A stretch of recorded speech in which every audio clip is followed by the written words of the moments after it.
Hello guys, welcome to the Loud Little Ducky.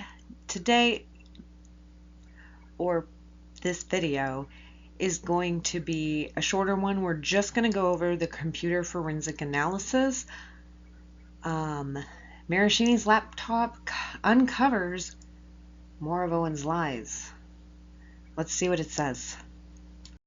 So Berry Hill Incorporated Computer Forensics sent Greg Woodnick via Michael Marraccini. Dear Greg, attached is my report of findings in this case. Let me know if you have questions. John Berryhill, President and COO of Berryhill Computer Forensics Incorporated. So we've got background. I, John A. Berryhill, declare I am the President and COO of Berryhill Computer Forensics Incorporated, a firm which specializes in the collection, preservation, analysis, and presentation of digital evidence, including computer hard drives, flash media, smartphones, and other digital data. Our methods are court-proven and ensure the integrity of the evidence and the chain of custody. The facts set forth in this declaration are based on my personal knowledge, and if called as a witness, I could and would testify thereto. I hold a Bachelor's of Science degree from Lamar University in Engineering Computer Science and a Master of Science degree from the American Public University System with a concentration in digital forensics. I received training in computer evidence handling, analysis, and special investigations in the Air Force Special Investigations Academy, and I have been working in the field of computer forensics investigations for more than 29 years. I have led computer forensic investigations for law firms, major corporations, and small businesses, as well as for the United States Air Force. As a major in the United States Air Force, I was a special agent in the Air Force Office of Special Investigations, investigating crimes such as Central Systems fraud, homicide, death, child P, and counterintelligence. I have also worked extensively with the California Department of Justice Advanced Training Center, serving as an instructor, curriculum developer, and teaching certified computer crime investigation courses. I have testified 55 times as an expert in computer forensics in the Superior Courts of the State of California and other state courts, United States District Courts, and in the military courts in both civil and criminal cases. Additionally, I have provided 33 expert depositions. So, as when they get on the stand and excuse me, we talk about we need to lay how they know this information, what qualifies them to be an expert. If somebody was to voir dire them, that is his background. Since being in private practice, I have conducted examinations of computer hard drives and other devices containing private and confidential information in more than 1,230 cases in which I was entrusted with an individual's personal data, corporate international data and communications, financial data, privileged attorney-client information, trade secret information, patent and pending patent applications, and confidential research and development information. These cases have included a broad spectrum of issues and parties, ranging from individuals involved in personal and financial disputes to multi-million-dollar corporate litigations. My experience in conducting computer forensic analysis has included the analysis of more than 3,490 computer hard drives and more than 6,900 floppy disks, tapes, CD-ROMs, smartphones, and other digital media. Since being in private practice, I have provided computer forensic analysis and support to many local, state, and federal law enforcement agencies in their criminal and civil investigations.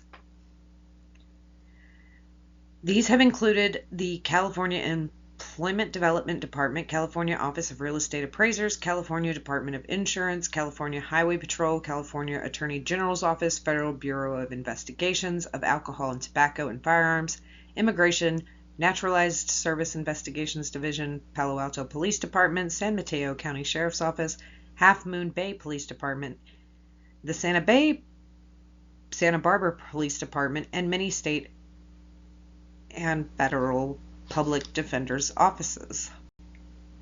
Seems pretty qualified to me.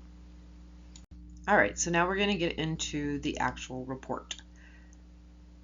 So, background. The office was contacted by Michael Marraccini, who requested that his personal computer be processed as evidence pertaining to an ongoing litigation for which he is a witness. Specifically, he requested text message and related attachments to and from Laura Owens be extracted, documented, and analyzed for evidence of tampering. Evidence. On May 4, 2024, the computer designated evidence item BCF1237, an Apple MacBook Air, it gives the model number and the serial number, was hand-delivered by Michael Marraccini to the BCF office. The computer was to be released to Michael Marraccini on May 6, 2024, with the recommendation that it remain out of service and securely stored until the conclusion of any pending or potential litigation. So, don't do anything with this computer. Don't use it or anything until after the trial, because it needs to look exactly how it does from now of the report and onward. Analysis and process. Full forensic image copy was created using Cellbrite. Cellbrite is used in a lot of cases with cell phone extraction. It was used in Murdaugh. It was used in Lori Vallow's case. It's being used in Daybell's case right now. So it is one of the #1 digital collector of data that there is right now. A full acquisition log is maintained in the BCF files. The forensic image copy will be maintained in BCF records for a minimum of 1 year unless the client specifically requests otherwise. It was noted during the forensic imaging process that the computer's internal clock read March 9, 2017 at 4:22 p.m. when the date was actually May 4th, 2024 at 3:34 p.m. This is an indicator that the computer has not been in regular service for some time. The Apple OS X has default settings to keep the internal clock and calendar updated when the machine is connected to the internet. So it has not been connected to the Wi-Fi or any internet since March 9th of 2017, which is a good thing. It's very good in this case.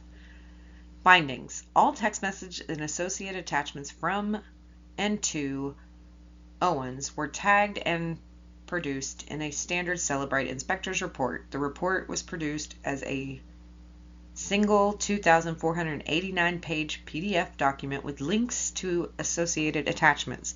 The report is identified with the date and time markers 2024-5/4, 2135-57. This report and attachment file structured was provided to Mr. Marraccini and Mr. Woodnick via a Dropbox link.